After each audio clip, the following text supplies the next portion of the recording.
All right, hey adventurers, it's Milo with Laro Travels, and I just got out of the forest from a morning excursion that I have to tell you about. So I am in Vietnam. I'm in kind of the highlands of kind of more of the southern region of Vietnam in Yok Don National Park.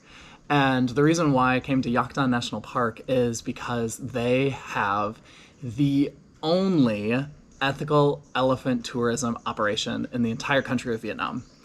In fact, this elephant friendly model was kind of initiated with a partnership between the national park, but then also Animals Asia, a nonprofit devoted to animal welfare throughout Asia, whether that's with bear farming and ending bear bile farming and rescuing those bears to animals for consumption and even the captive wildlife crisis in tourism.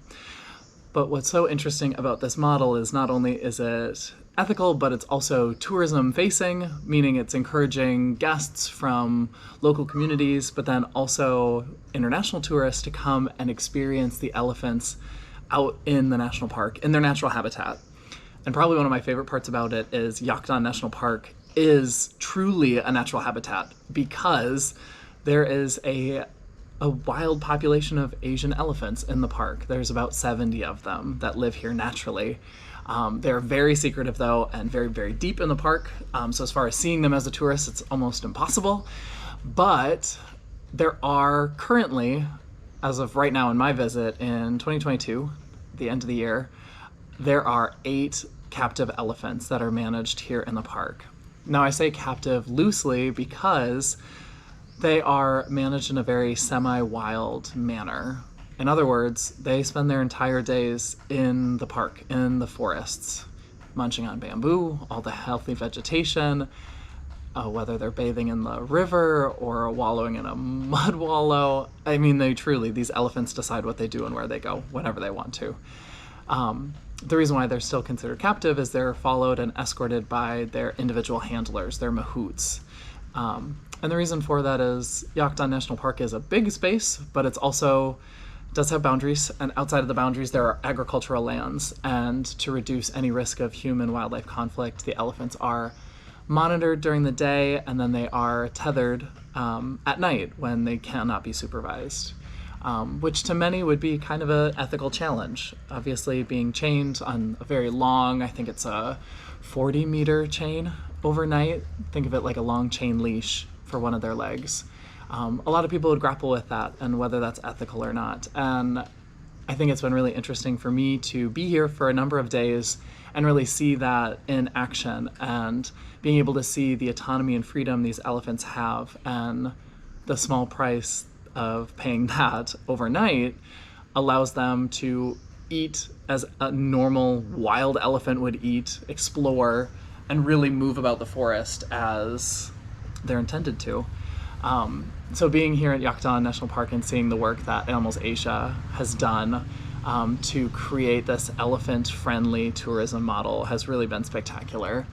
And seeing the 8 elephants. I mean, they have 5 female Asian elephants that range in age from their mid-40s all the way up to in their 60s, which is incredible. They're in amazing health. These are some of the healthiest elephants I've ever seen. Their body condition is just spectacular. And then there's also 3 bull elephants. And as far as male elephants go in captivity, the management of them is usually pretty pathetic. It's very bleak. A lot of male elephants are isolated.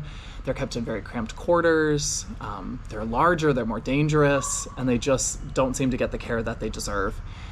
But for the 3 bulls here, they spend their days out in the park, and I think that is absolutely incredible to see. I've been lucky enough to see almost all of the elephants that live here. I've been escorted around by the Elephant Welfare Advisor for Animals Asia. He's been an absolute delight. I can't wait to introduce you to him. I'll definitely be diving in and developing some articles specifically about Yok Don National Park and their work here. But no, this model is pretty simple. I mean, as far as what the elephants do and don't do, and what they choose to do, it is just incredible. And the tourists can come and trek into the forest with guides and observe the elephants from a safe distance. There's always many, many meters between them, usually around 30 or 40 meters. So a significant distance between them. So there's no touching, there's no feeding, there's no bathing. It truly is an ethical, passive observation of these elephants, and hardly sharing space with them in the forest, since they just really get their own personal respected space. So I definitely give them my seal of approval from Laro Travels as far as being an ethical operation for these elephants. It is complicated because obviously they are still managed. They are still captive. They are not released into the wild. They're far too habituated to people and potentially dangerous for local communities to be just fully released. But it is so rewarding to see how simple this model can be and how relatively easy it can be to replicate with the right elephants, the right handlers, and a professional team, because there's no big facility. It's not a multi-million-dollar outfit in the sense of buildings and enclosures and fencing and all these extra things that so many sanctuaries have to manage and create. Instead, it's the forest, and the forest does all of the work. It's really neat to see. And thankfully, Animals Asia knows that this model is successful and is working, and it's relatively easy to replicate, and they have plans to grow this model here with additional elephants being rescued and brought to the park, but then also having other working elephants in other provinces near this area, having an ethical model there too that can be created for them. There are so many elephants within this region of Vietnam that are used in riding operations. They're used in hauling operations, so used for like shipping goods and moving them about areas that are inaccessible. And compared to other Southeast Asian countries, say like Thailand, there is a significantly smaller population of captive elephants here in Vietnam. And I think what, from my perspective, is really exciting is this ethical model can and should be replicated and could potentially very soon have benefits to many of the elephants here in the country. And that is just beyond exciting to me to think of, because it could make such a significant difference for these elephants that deserve such a higher quality of life and a better welfare for the care they're provided.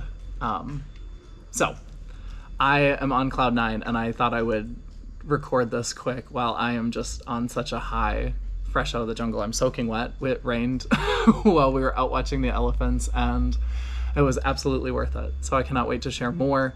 I will definitely be adding more to larotravels.com, so that way all of those resources are there, and all of you can go ahead and support Yok Don National Park and Animals Asia for their incredible work to shift the care practices of Asian elephants here in Vietnam.